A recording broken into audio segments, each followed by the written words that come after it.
हिंदुस्तान पाकिस्तान बर सगीर और मशरक़ वस्ती में अब 11 जुलाई 2026 और हफ्ते के दिन की सुबह हो रही है। हमेशा की तरह ये नाचीज़ पूरी दुनिया की डेवलपमेंट्स को देख रहा है। आप में से वो तमाम लोग जो मुझे रेगुलरली फॉलो करते हैं, आपको अब तक शक हो गया होगा, आपने ये एनालिसिस किया होगा कि मोहित पीरज़ादा का कोई मसला ही इस किस्म का है, पागल है बेचारा, हर वक्त दुनिया की डेवलपमेंट्स को देखता रहता है।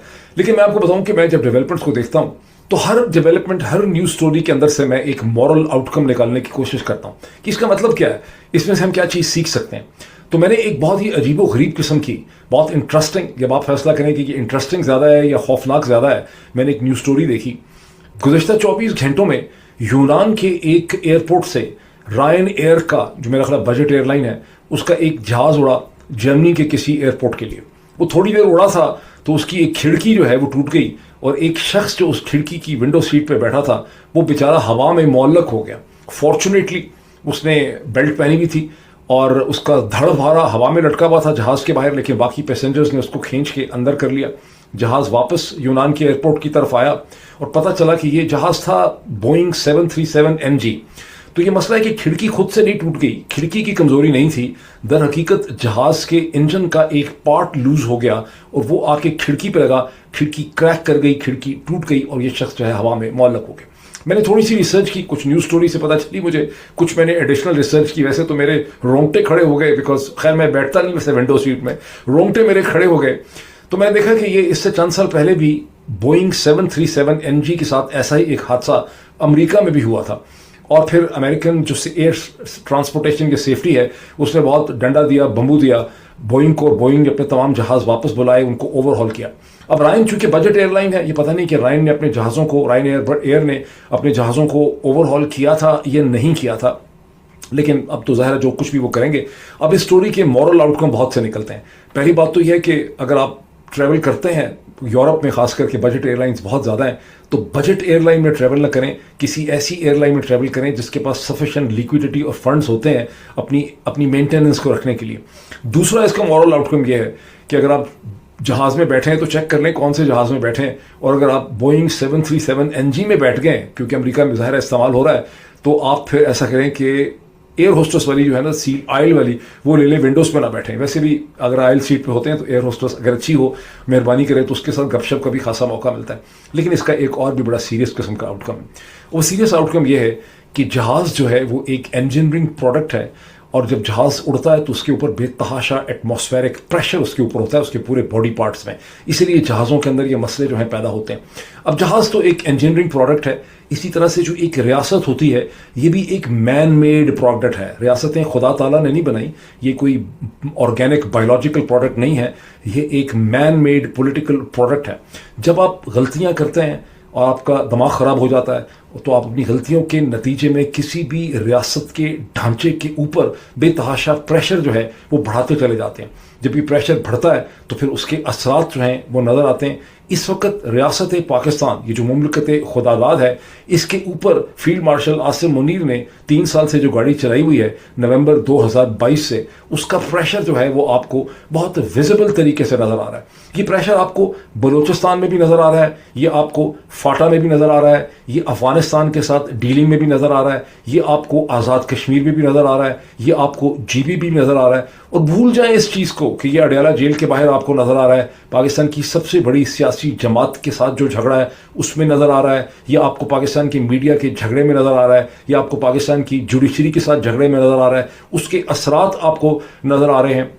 इसके नतीजे में आपको मेरी तरह के जर्नलिस्ट जो हैं वो सारे के सारे दहशतगर्द बन चुके हैं। इमरान खान भी दहशतगर्द है, बुशरा बीबी भी दहशतगर्द हैं, पाकिस्तान का फॉर्मर फॉरेन मिनिस्टर भी दहशतगर्द है। तो इसके असरात आपको हर तरफ नज़र आ रहे हैं। मैंने इस सिलसिले में गुज़िश्ता चंद घंटों में बहुत से ट्वीट्स मैंने सेलेक्ट किए हैं और वो हर ट्वीट की अपनी एक कहानी है।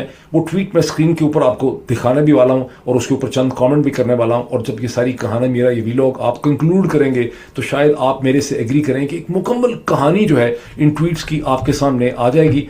मुझे ज़रा स्टार्ट करने दें। सबसे पहला जो ट्वीट मैं आपको दिखाने लगा हूँ یہ پاکستان تحریک انصاف کے آفیشیل ٹویٹر ہینڈل سے بنیادی طور پر یہ کوئی پریس کانفرنس ہے جو کی ہے جناب اختر مینگل صاحب، آپ دیکھ سکتے ہیں کہ سائٹ پہ بیٹھے ہوئے ہیں، محمود خان اچکزئی جو تحریک تحفظ آئین پاکستان کی لیڈر ہیں اور پاکستان تحریک انصاف کے لیڈر بھی ہیں پارلیمنٹ کے اندر نیشنل اسمبلی میں، ان کے ساتھ راجہ علامہ ناصر عباس صاحب بیٹھے ہوئے. یہ بلوچستان کے حوالے سے ہے جہاں محمود خان اچکزئی آپ کو پتہ ہے بڑی مناسب بات کرتے ہیں، یہ کوئی مطلب سبسٹنس کے بغیر بات نہیں کرتے. یہ منگی ڈیم کے اوپر جو حملہ ہوا بلوچستان میں، اس حوالے سے محمود خان اچکزئی صاحب یہ کہہ رہے ہیں کہ ان کو یہ پتہ چلا ہے، اور یہ بلوچ لیڈر ہیں، ان کو یہ پتہ چلا ہے کہ پولیس والے جو منگی ڈیم کے لیے جو پوسٹ تھی ان کو کہا گیا کہ آپ لوگ وہاں پر پہنچیں، ان کو نہیں بتایا گیا کہ ان کو وہاں پر کیوں بلایا گیا ہے، اور ان کو کہا گیا کہ ایک ایک دو میگزینز اپنے ساتھ لے کر آئیں. ایک تو پراپرلی پریپیئرڈ نہیں تھے، پھر جب ان کے اوپر حملہ ہوا وہ لڑتے گئے اور دوپہر کے 12 بجے کے قریب ان کا تمام اسلحہ جو ہے وہ ختم ہو چکا تھا. محمود خان اچکزئی صاحب یہ کہتے ہیں کہ وہاں سے غالباً ایئر فلائٹ میں کوئٹہ کینٹونمنٹ کے گیرزن صرف کوئی آدھے گھنٹے کے فاصلے پہ تھا، ان کو مدد کیوں نہ مل سکی، اتنی بڑی تعداد میں پولیس والے کیوں جاں بحق ہوئے، کیوں انہیں حملہ آور جو ہیں اپنے ساتھ یرغمال بنا کے وہاں سے لے گئے، اس معاملے کی تحقیقات ہونی چاہیے. اب گزشتہ 4-5 دنوں میں بلوچستان میں جو کچھ ہوا ہے اس کی جو شاک ویوز اور ٹریمر ویوز ہیں وہ مسلسل پورے پاکستان کو ہلا رہی ہیں، پاکستان کے اندر بھی ذرائع ابلاغ کو ہلا رہی ہیں، وہاں بھی لوگوں کے جو ہے نا پریشر پڑ رہا ہے ان کے ذہنوں کے اوپر، جس طرح سے بوئنگ 737 NG کے اوپر پریشر پڑتا ہے اسی طرح سے وہاں بھی پریشر پڑ رہا ہے. مزید ایویڈنس بھی میں آپ کے سامنے رکھتا ہوں اور اس پہ گورنمنٹ کا ریسپانس بھی میں آپ کے سامنے رکھتا ہوں، لیکن یہ صورتحال جو ہے نا یہ بہت عجیب ہے. اب یہ دوسرا جو میں نے آپ کے سامنے کھولا ہے ٹویٹ، یہ سرفراز بگٹی صاحب جو اس وقت بلوچستان کے ناجائز چیف منسٹر ہیں، بیکاز الیکشن تو جیتا نہیں ہے، ان کو بھائی لوگوں نے زبردستی وہاں پہ چیف منسٹر بنا کے بیٹھا ہوا ہے. ان کی جو پوسٹ میں آپ کو اس لیے دکھا رہا ہوں، میں ان کی ڈان کی سٹوری بھی آپ کو دکھا سکتا تھا، لیکن ڈان اخبار کے ساتھ مسئلہ یہ ہے کہ اس میں ہر 1 سیکنڈ کے بعد ایک نیا ایڈورٹائزمنٹ فلائی کر کے رائٹ لیفٹ سے آ جاتا ہے. تو میں یہ سرفراز بگٹی صاحب کا ٹویٹ میں نے ڈان کے اندر سے ہی نکالا ہے، اور یہ کہہ یہ رہے ہیں کہ ہم نے جو آپریشن شیبان شروع کیا ہے منگی ڈیم پہ حملے کے نتیجے میں، ہم نے اس کے as a result of that ہم پہاڑیوں پہ چلے گئے ہیں. پاکستان آرمی پیرا ملٹری ٹروپس جو ہیں جیسے FC ہے، اس کے علاوہ بلوچستان کی پولیس ہے، اور ہم نے اب تک 75 جو ہیں دہشت گرد ہم نے مار ڈالے ہیں، ہم ان کا صفایا کر دیں گے. اچھا، اب اگر سرفراز بگٹی صاحب کی یا پاکستان کی کسی حکومت کے اہلکار کی، DG ISPR کی، کسی اور منسٹر کی یہ پہلی ہی دفعہ ایسی سٹیٹمنٹ آئی ہوتی تو پھر تو ہم اس پہ یقین کر لیتے کہ واقعی بڑا سخت ریسپانس ہے اور اس کا اب ایک رزلٹ نکلے گا. لیکن آپ بھی جانتے ہیں، میں بھی جانتا ہوں کہ گزشتہ 20 برس سے اس قسم کی 20 سٹیٹمنٹس ہمارے سامنے لا چکے ہیں. نہ تو BLA کا زور ٹوٹا ہے، نہ BRF نے کہیں ڈسپیئر ہوئی ہے، نہ TTP کا کوئی خاتمہ ہوا ہے. البتہ یہ ہے کہ یہ ریاست جو ہے اس کے پریشر جو ہے وہ بڑھتا چلا جا رہا ہے. اگر میں اگلی ہی اسٹوری آپ کو دکھاؤں تو آپ کو سرفراز بگٹی صاحب کی جو سٹیٹمنٹ ہے اس کی کمزوری بڑی آپ کے سامنے واضح ہو جاتی ہے. یہ BBC اردو کی سٹوری ہے. اس سٹوری یہ کہتی ہے کہ شفیق مینگل کے گھر پہ حملے میں 17 ہلاکتیں، ہدف میں ہی تھا لیکن ساتھیوں کی وجہ سے حملہ آور ناکام رہے. یہ جو شفیق مینگل صاحب ہیں یہ سرفراز بگٹی صاحب کے سپورٹر ہیں بلوچستان کے اندر. یہ وہ اس دھڑے سے تعلق رکھتے ہیں جو حکومت کو سپورٹ کرتا ہے. تو یہ سرفراز بگٹی صاحب کے چیف منسٹر کے یہ سپورٹر ہیں، اور ان کا گھر فلی آرمڈ تھا، ان کے پاس آرمڈ گنمین تھے. ان کو مارنے کے لیے وہ BBC اردو کو بتاتے ہیں کہ حملہ ہوا اور حملے میں میرے ساتھی چونکہ کٹ گئے، مرے، بہت بری طرح سے لڑے تو میں محفوظ رہا، لیکن 17 لوگ میرے ساتھیوں میں سے جو ہیں ہلاک ہو گئے. اب یہاں پہ BLA یا یہ جو کوئی بھی انسرجن گروپس ہیں یا ان کے پیچھے جو ماسٹر مائنڈ ہے، اور یہ مجھے لگ رہا ہے کہ ماسٹر مائنڈ بہت سوفیسٹیکیٹڈ ہے، میری انڈرسٹینڈنگ ہے، میری سینس ہے، تو یہ کر کیا رہے ہیں؟ اب وہ باقی سب چیزیں تو کر ہی رہے ہیں. منگی ڈیم پہ حملہ کر دیا، کانوائز پہ حملہ کر دیا. میں نے سنا ہے کہ سرگودا تک انہوں نے حملے جو ہیں وہ شروع کر دیے ہیں، وہاں سے بھی وہ لوگوں کو اغوا کر کے لے جا رہے ہیں، خوف و ہراس تو مچا ہی رہے ہیں. لیکن وہ بلوچستان کے پاور آرکیٹیکچر میں جو بھی اس حکومت کا سپورٹ بیس ہے، جو لوگ ان کو سپورٹ کرتے ہیں، وہ شفیق مینگل سے کوئی ذاتی دشمنی کی وجہ سے حملہ نہیں کیا. شفیق مینگل اور شفیق مینگل کی طرح کے لوگوں کو ٹارگٹ کر رہے ہیں to send the message across کہ جو بھی اس سیٹ اپ کو سپورٹ کرے گا ہم اس کو نہیں چھوڑیں گے. اب یہ میرا اگلا ٹویٹ نا یہ بڑا انٹرسٹنگ ہے. یہ خالی اگر بلوچستان میں ہی صورتحال ہوتی تو ٹھیک تھا. یہ آزاد جموں اور کشمیر اپڈیٹس کے نام سے کسی کا ٹویٹر ہینڈل ہے. یہ ٹویٹر ہینڈل کو اگر آپ دیکھتے ہیں تو اس کے نیچے بے تحاشا ویڈیو ایویڈنس ہے کہ کیسے آزاد کشمیر کے طول و عرض میں جلسے ہو رہے ہیں، ریلیز نکل رہی ہیں، لوگ اکٹھے ہو رہے ہیں، اور جو صورتحال ناعاقبت اندیشی کے نتیجے میں پیدا کر دی گئی ہے وہ صورتحال جو ہے وہ مسلسل آزاد کشمیر میں کنٹینیو کر رہی ہے. 1 مہینے سے زیادہ ہو گیا ہے اور وہ صورتحال جو ہے وہ سیٹل نہیں ہو رہی. اور کہیں سینکڑوں لوگ ہیں, کہیں ہزاروں لوگ ہیں, وہ سڑکوں پہ بیٹھے ہوئے ہیں اور وہ صورتحال کنٹرول نہیں ہو رہی. اب یہ ایک اور مطلب ٹویٹر ہے, یہ وقار خان صاحب ہمارے دوست ہیں امریکہ میں, ان کی پاس کوئی بہت بڑی ٹیم ہے, ان کی خاصیت ہے کہ ہر وقت ہر قسم کی چیزیں نکال کے شیئر کرتے رہتے ہیں. لیکن یہ جو ویڈیو ہے انہوں نے جو شیئر کی ہے, یہ ویڈیو میں نے سنی ہے. یہ پاکستان کے prominent T V anchor person جو شریف خاندان کے ایک ذاتی اینکر ہیں, جن کا تمام میڈیا کا کیریئر جو ہے ان کے ساتھ ہی ہے, یہ ان کے حوالے سے ابصار عالم صاحب نے ایک ویڈیو کی ہے اور اس ویڈیو میں انہوں نے محسن نقوی صاحب کے اوپر حملہ کر دیا. اب سیاسی پہلو تو یہ ہے کہ ابصار عالم صاحب جو ہیں وہ شریف خاندان سے ان کا تعلق ہے, اور محسن نقوی صاحب کو سمجھا جاتا ہے کہ وہ جنرل عاصم منیر صاحب کے زیادہ قریب ہیں. تو ایک تو اس کا یہ پولیٹیکل اینگل ہے کہ یہ شریف خاندان کی طرف سے اسے آپ جنرل عاصم منیر کی ٹیم کے اوپر ایک حملہ تصور کیا جا سکتا ہے. ابصار عالم صاحب یہ کہہ رہے ہیں کہ اگر آپ میں جو کچھ انہوں نے لکھا ہے وہ اوپر بھی لکھا ہوا ہے, اس وزیر داخلہ نے یعنی محسن نقوی نے کرکٹ کا بیڑا غرق کر دیا, اسلام آباد کا بیڑا غرق کر دیا, بلوچستان اس نے برباد کر دیا, کشمیر کا بیڑا اس نے غرق کر دیا, کے پی کی تباہی اس نے کر دی. اور یہ وزیر داخلہ عرف وزیر خارجہ ہے, کدھر ہے بندہ اس سے پوچھے تو نے کیا کیا ہے, تو کہتا تھا کہ ایک ایس ایچ او کی مار ہے, کل سے 2 ایس ایچ او شہید ہو گئے ہیں. نون لیگ کا صحافی ابصار عالم, یہ خیر اس میں وقار خان صاحب نے اس کے اوپر حاشیہ نگاری کی ہے. اس کے بعد بنیادی طور پہ ابصار عالم صاحب جو ہیں وہ سارے کا سارا ملبہ جو اس وقت پاکستان میں صورتحال ہے. شروع میں میں نے آپ کو کیا ایگزامپل دی تھی, میں نے آپ کو ایگزامپل دی تھی بوئنگ 737 NG کی. جب وہ اڑتا ہے لائک اینی ادر پلین تو اس کے اوپر ایک پریشر پڑتا ہے, اگر اس کی انجینئرنگ ٹھیک نہیں ہوگی تو پریشر بڑھ جائے گا, ٹکڑے اس کے نکل. یہاں پہ آپ کو اس پورے نظام کے پرخچے خود سے خود پریشر سے جو ہے نا اس کے پرخچے اڑتے آپ کو نظر آ رہے ہیں. یہ ابصار عالم صاحب اس نظام کے سب سے بڑے ڈیفینڈر ہیں. ان کی زبان خراب ہے, ان کے حالات بڑے خراب ہیں. انہوں نے اپنے پیچھے کتابیں رکھی ہوئی ہیں, کوئی 20-25, یہ شاید اتنی ہی ہوں گی ان کے پاس, یا مجھے تو شک یہ ہے کہ جو 20-25 کتابیں ابصار عالم صاحب نے اپنے پیچھے رکھی ہیں, ان میں سے بھی 4-5 ہی اگر یہ پڑھ لیتے تو ان کے ذہنی حالات وہ نہ ہوتے جو ان کے ہیں. لیکن اس نظام کو بلیٹنٹلی سپورٹ کرنے کے بعد اب یہ اس الزام کے اوپر الزام لگا رہے ہیں کہ جناب یہ سب کچھ جو کچھ ہوا ہے یہ محسن نقوی کی وجہ سے, اور اس کو وزیر داخلہ بنانے, اس کو وزیر خارجہ بنانے کی کوشش ہو رہی ہے. یہ صرف اور صرف وہ پریشر ہے اس وقت جو اس سسٹم کے اوپر آپ فیل کر سکتے ہیں. اب میں آپ کو اور اس کی ایک ایگزامپل دکھاتا ہوں پریشر کی. یہ اسٹریٹ کوم بیورو کا ٹویٹ ہے. اسٹریٹ کوم بیورو پاکستان کی فوج سے منسلک ایک ٹویٹر ہینڈل ہے. اس کو ساری دنیا پاکستان آرمی کے ایک اسپوکس پرسن کے طور پہ ہی دیکھتی ہے. یہ یہاں پر یہ کہہ رہے ہیں کہ گالیاں نکال رہے ہیں, بہت ان کو غصہ ہے کہ افغان طالبان کا جو ایک منسٹر ہے, جو ٹریڈ کا ان کا منسٹر ہے, وہ ہندوستان میں گیا ہوا ہے. اگر آپ میں سے جو لوگ اس کو دیکھ سکتے ہیں اور شاید بڑی اسکرین پہ دیکھ رہے ہیں تو اس کے پیچھے آپ کو لکھا ہوا نظر آئے گا industry interactive session on India Afghanistan trade opportunities, جس میں ہندوستان کے کسی سائڈ نے, جو منسٹریل سائڈ تھا, جو کوئی بھی ان کا پارٹیسپیٹ کر رہا تھا ڈسکشن میں, اس نے افغان سائڈ کو کہا کہ دیکھیے ہمارا اور آپ کا DNA ایک ہی ہے. افغان طالبان کو سمجھ نہیں آئی بیچارے کو, اس نے کہا ہاں آپ صحیح کہتے ہیں, ہمارا DNA جو ہے وہ ایک ہی ہے. اب اسٹریٹ کوم جو پاکستانی فوج کا ترجمان ہے, ان کو بہت اس پہ غصہ آیا کہ یہ کہہ رہے ہیں کہ دیکھیں یہ مدر لینڈ اور فادر لینڈ جو ہیں دونوں اکٹھے ہو گئے ہیں اور اس کے اندر سے آف اسپرنگ ان کا پیدا ہوگا. لیکن اس صورتحال کے لیے کون رسپانسبل ہے؟ میں نے اس کے اوپر لکھا بھی ہے کہ what do you expect after treating as Pigs اور پیسز آف شٹ. 2022 سے پہلے یاد کریں کہ 2021 کے اگست کے بعد افغان طالبان ہمارے ہاتھ سے روٹی کھانے کے لیے تیار تھے. وہ پرستش کر رہے تھے عمران خان کی, وہ شکر گزار تھے پاکستان کے. اس کے بعد انہوں نے آ کے ایسی گاڑی چلائی 2022 کے درمیان سے, اور جب انہوں نے یہ گاڑی چلانی شروع کی تھی افغان طالبان کے ساتھ سے, تو اس ناچیز نے کہنا شروع کیا تھا کہ اس کے نتائج ٹھیک نہیں نکلیں گے. یہ آپ کیا کر رہے ہیں؟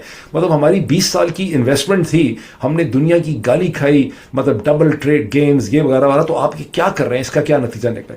اب نتیجہ آپ کا یہ نکلا ہے کہ اب آپ صرف یہ الزام لگا رہے ہیں کہ ہم افغان طالبان کا بھوکس نکال دیں گے, ہم وہاں پر ایئر اٹیکس کر رہے ہیں, وہ بلوچستان میں ملوث ہیں, اور وہ مسلسل ان کے اور ہندوستان کے درمیان میں ایک بہتر ٹریڈ ریلیشن شپ, اکنامک ریلیشن شپ, اسٹریٹجک ریلیشن شپ بن رہا ہے. کچھ ہفتے پہلے آپ نے دیکھا کہ کیسے رشیا کے ساتھ ان کا ریلیشن شپ جو ہے وہ ایڈوانس کر گیا. اب صرف آپ دہائی دے سکتے ہیں, آپ اور جتنی بھی ایئر اسٹرائک کر لیں افغانستان کے اندر, آپ اس ریلیشن شپ کو جو ہندوستان اور افغان طالبان میں ڈیولپ کر رہا ہے اس کا آپ کچھ بھی بگاڑ نہیں سکیں گے. یہ اور ایک پریشر پوائنٹ ہے. اب میں آپ کو ایک اور پریشر پوائنٹ دکھاتا ہوں. اس پریشر پوائنٹ کو دیکھیے, یہ احتشام الحق صاحب ہیں, انہوں نے ایک ویڈیو شیئر کی ہے कि सिर्फ एहतशामुल हक साहब ने वीडियो शेयर नहीं की, ये आप ट्विटर पे जाएंगे तो 20 लोगों ने इसी वीडियो के डिफरेंट टुकड़े शेयर किए, जिसमें ये पता चलता है कि पाकिस्तान इस्लामाबाद की कोई 2 पुलिस की ख्वातीन हैं जिन्होंने एक फॉरेन लेडी, यूरोप की जो है फॉरेनर है, उसे इन्होंने जदोकूब किया है, मारा पीटा है, उसने पुलिस को दुहाई दी है और अब इस्लामाबाद की पुलिस किसी थाने में इस चीज़ की इन्वेस्टिगेशन कर रही।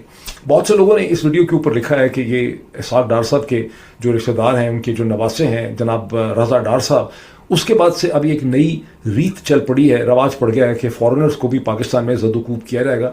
इससे पहले पाकिस्तान में कम से कम इस्लामाबाद में तो इस किस्म का कोई रवाज नहीं था और फॉरेनर्स पे कभी पाकिस्तान के इदारों ने, पुलिस ने हाथ नहीं उठाया। लेकिन ये बिल्कुल गलत है कि ये इसाक डार के साथ शुरू है, नहीं, इसका इसाक डार के साथ कोई ताल्लुक नहीं। पाकिस्तान के कल्चर के अंदर, पाकिस्तान के माशरे में, उसके खास करके इंतज़ामी ढांचे के अंदर, और इंतज़ामी ढांचे की वजह से उसके पूरे के पूरा सोशोलॉजिकल जो स्ट्रक्चर है उसके अंदर वायलेंस और तशद्दुद का ट्रेंड पहले के मुकाबले में ज़्यादा बढ़ता चला जा रहा है। पहले भी कम नहीं था लेकिन मज़ीद से मज़ीद बढ़ता चला जा रहा है। बिकॉज 2022 के बाद से पाकिस्तान की रियासत ने टॉप टू बॉटम डाउन बेतहाशा इस्तेमाल किया है तशद्दुद का, वायलेंस का अगेंस्ट द सिटीजन्स। वो चीज़ इंटरनलाइज हो गई है और उसके लिए किसको इस्तेमाल किया है? उसके लिए फ़ौज को यूज़ किया है, पैरामिलिट्रीज को यूज़ किया है, उसके अंदर पुलिस को यूज़ किया है, जो एंसिलरी एक्सिलरी डिपार्टमेंट्स हैं उनको यूज़ किया है, उन सब के हाथ खुल गए। This is what is precisely happening over here कि ये लोग जो हैं जहाँ उनको कोई चीज़ नज़र आती है वो उसके ऊपर हाथ चलाकी करते हैं। और ये एक माशरती ट्रेंड है जिसके लिए आप अच्छी तरह से समझ सकते हैं कि सबसे ज़्यादा वो कौन है जिसका दिमाग ख़राब था और जिसने तमाम ट्रेंड को प्रमोट किया। अब इसके बाद एक मैं आपको ऐसी चीज़ दिखाता हूँ जिसमें ये सारी कहानी नहीं है, इसकी थोड़ी सी डिफरेंट कहानी है। ये कहानी है कि मुफ्ती तकी उस्मानी साहब ने ये डिक्लेयर किया, उन्होंने एक फतवा दे दिया है कि क्रिप्टो बेस्ड परचेजेस जो हैं इनकी इस्लाम में कोई इजाज़त नहीं है। इससे पहले जो कराची के अंदर इनका एक है, क्या कहते हैं उसको, जो कराची में जामिया दारुल उलूम कराची है, उसने भी 10 जून को इसी किस्म का एक फतवा इशू किया है कि ये जो प्रोडक्ट्स हैं इसकी बिल्कुल इजाज़त नहीं। तो मुझे बड़ी हैरानगी हुई कि क्या वजह है। मुझे ये तो अंदाज़ा था कि पाकिस्तान के जितने उलमाए दीन हैं उन सब की डंडी कहीं से मशरक़ वस्ता से हिलती है। इसीलिए मैं प्रोग्राम के शुरू में कहता हूँ कि इस वक्त हिंदुस्तान पाकिस्तान मशरक़ वस्ता में ये वक्त हो गया। तो मुझे अंदाज़ा था कि इनकी फाइनेंशियल पाइपलाइन जो है वो सऊदी अरब से इसका ताल्लुक है। तो मैंने फिर थोड़ा सा टाइम लगाया चेक करने के लिए कि सऊदी गवर्नमेंट की क्रिप्टो करेंसी प्रोडक्ट्स के ऊपर क्या सिचुएशन है। मुझे पता चला कि Saudi government crypto currency products को डिस्करेज करने की कोशिश कर रही है। गवर्नमेंट लेवल के ऊपर उन्होंने इसकी इजाज़त दी नहीं, प्राइवेट लेवल पे ज़रूर कुछ ट्रेडिंग हुई है, लेकिन उनके जो मेन सेंट्रल बैंक है, उनके फाइनेंशियल इंस्टीट्यूशंस हैं, वो उसको डिस्करेज कर रहे हैं। और इस डिस्करेजमेंट की फीलिंग के अंदर बहुत इजाफा हो गया है उस बढ़ते हुए कॉन्फ्रंटेशन की वजह से जो इस वक्त सऊदी अरब में और मुत्तहिदा अरब इमारात में है। चंद दिन पहले अमेरिका की एक एथिकल कमेटी के सामने जब डोनाल्ड ट्रंप के असासे और उनकी इनकम आई 2025-26 की, तो पता चला कि उनकी 1.4 बिलियन, 2.2 बिलियन डॉलर की इनकम जो हुई ट्रंप खानदान की, उसमें से 1.4 बिलियन डॉलर जो हैं वो क्रिप्टो करेंसी के हैं। और उन 1.4 बिलियन डॉलर में से 800 मिलियन डॉलर जो हैं वो खालिस्तान उनके वर्ल्ड फाइनेंशियल, जो वर्ल्ड लिबर्टी फाइनेंशियल है, वहाँ से आए हैं, जिसमें डोनाल्ड ट्रंप के साहिबजादे उसके पार्टनर्स हैं, उन्होंने मिलकर बनाई है। उसके CEO कौन है? आपकी जानी पहचानी शख्सियत जैक विटकॉफ। वो किसके साहिबजादे हैं? वो हैं स्टीव विटकॉफ के। मेन कनेक्शन क्या है पाकिस्तान का? वो स्टीव विटकॉफ और उनके साहिबजादे जैक विटकॉफ हैं, जिसकी वजह से डोनाल्ड ट्रंप के साथ एक रिलेशनशिप। लेकिन सऊदीज़ मुत्तहिदा अरब इमारात से खुश नहीं है। पैसा जो कमाया है प्रिंसिपली तौर पे मिडिल ईस्ट से, वो इमराती पैसे से कमाया। सिर्फ एक ताहून साहब कोई इमराती बिजनेसमैन है जिन्होंने अकेले ही तनहा इन्वेस्टमेंट की है 500 मिलियन डॉलर्स की वर्ल्ड लिबर्टी फाइनेंस में। और समझा जाता है कि उसके पीछे मुत्तहिदा अरब इमारात की हुकूमत का सिग्नल है। तो चूंकि इमरातीज़ की इन्वेस्टमेंट बहुत ज़्यादा है सऊदीज़ के साथ, इसलिए सऊदीज़ के क्रिप्टो करेंसी से नाखुश हैं। इसीलिए आपको मुफ्ती तकी उस्मानी इसके ऊपर मेरा ख्याल है कि फतवा देते हुए आपको नजर आ रहे हैं। वैसे इसके ऊपर और भी इंटरेस्टिंग कॉमेंट लोगों ने किया है। मैं देख रहा था कि डॉक्टर शहबाज गिल ने इसके ऊपर ये कॉमेंट किया है कि यहाँ पर इसाक डार के ख़ानदान ने लड़कियाँ, औरतें बाहर से ला के उनका रेप कर दिया, पाकिस्तान की बदनामी कर दी, यहाँ पर इद्दत के केसेस बन गए, लेकिन मुफ्ती तकी उस्मानी को कभी फतवा देने का ख्याल नहीं आया। तो अभी मुफ्ती तकी उस्मानी को क्रिप्टो करेंसी का ख्याल आया। क्यों आया उनको ये ख्याल, वो मैंने आपको एक्सप्लेन कर दिया कि ख्याल उनके दिल में आया क्यों।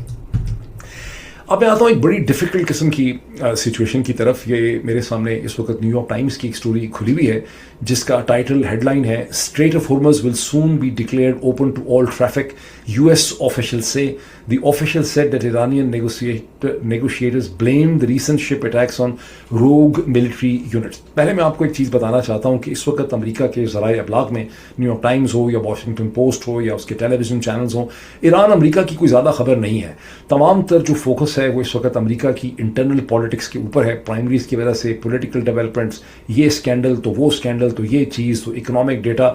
तो आपको ईरान की खबर ढूंढनी पड़ती है. पहले जब जंग एक्टिव थी उसके चंद हफ्ते बाद तक जब नेगोशिएशंस चल रही थी, सूरत हाल ये थी कि आप New York time, Washington post, wall street journal खोलते थे तो ठक करके टॉप के ऊपर ईरान अमेरिका की खबरें होती. अभी ये खबरें जो हैं ये बैकग्राउंड के अंदर चली गई हैं. तो ये 2-3 हेडलाइंस जो लगी हुई थी, एक तो हेडलाइन से मुझे ये पता चला कि सेंट्रल कमांड का ये कहना है कि हमने गुज़िश्ता 48 घंटों में 174 जो टारगेट्स हैं ईरान के, जिसमें उनके कम्युनिकेशन सेंटर्स हैं, उनके रेडार्स हैं, उनके मिसाइल बेसिस हैं, उनके ड्रोन हैं, उनकी नेवल बोट्स के एरियाज़ हैं, उनको हमने टारगेट किया.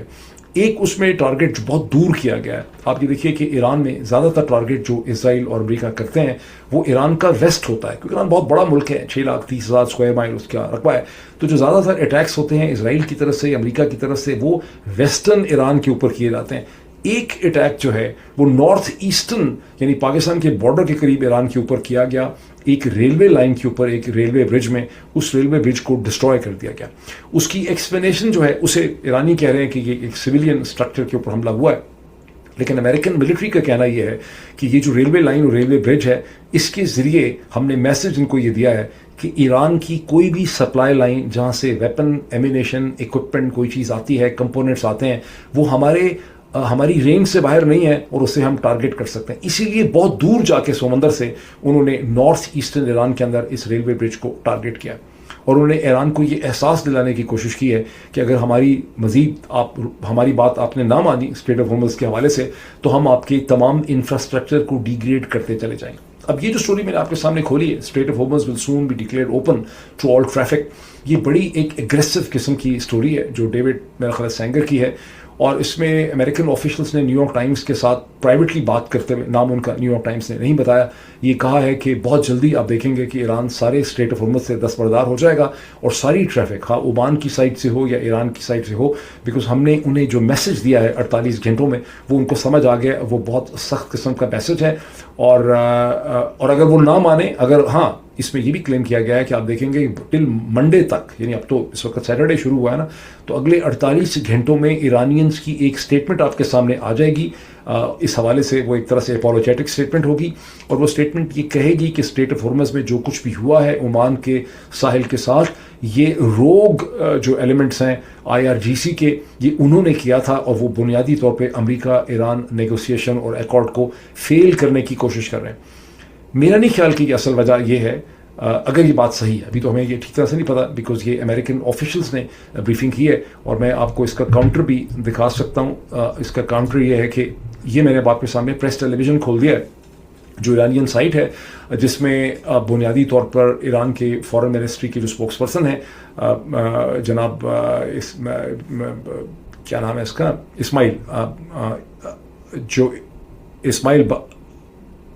स्पोक्स पर्सन का नाम ही मेरे ज़हन से निकल गया है, इस्माइल बखई जो है वो ये कह रहे हैं कि अमेरिका की जो वायलेशंस हैं मेमोरेंडम ऑफ अंडरस्टैंडिंग की, इनके हम बड़ा सख्त किस्म का इसका जवाब देंगे और अच्छा. अब मैं थोड़ा सा एनालिसिस आपको देना चाहता हूँ. मुझे ऐसा लगता है कि ईरान एक बहुत बड़ी मुश्किल में यहाँ पे फंस गया है. ईरान ने जो जवाबी हमले किए हैं जिसका इसमें इन्होंने जिक्र किया है और जिसका हम तस्करा कर चुके हैं, सभी लोग कर चुके हैं कि ईरान ने कुवैत को स्ट्राइक किया, ईरान ने जॉर्डन को स्ट्राइक किया, ईरान ने बहरीन को स्ट्राइक किया. ईरान के हमले जो है वो बड़े मामूली नेचर का नुकसान पहुंचता है उनसे.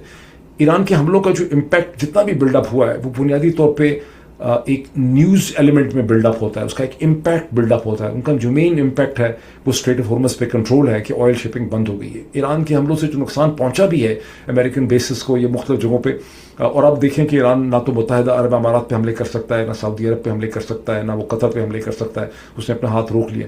तो उसका इम्पैक्ट सिर्फ एक कहने की हद तक इम्पैक्ट होता है, जिसको मिलिट्री पॉइंट ऑफ व्यू से कहते हैं. जो स्ट्रक्चरल डैमेज है वो अमेरिका की मिलिट्री के पास ये कैपेबिलिटी बहुत ज़्यादा है कि वो प्रिसाइज स्ट्रक्चरल स्ट्राइक्स ईरान के ऊपर कर रहे हैं. کہا امریکن سائڈ سے یہ ڈونلڈ ٹرمپ نے ایک ٹویٹ کیا ہے ٹروتھ سوشل کے اوپر. انہوں نے کہا کہ ایرانین سائڈ نے دوبارہ نیگوسیشن اور ٹاکس مانگی ہیں.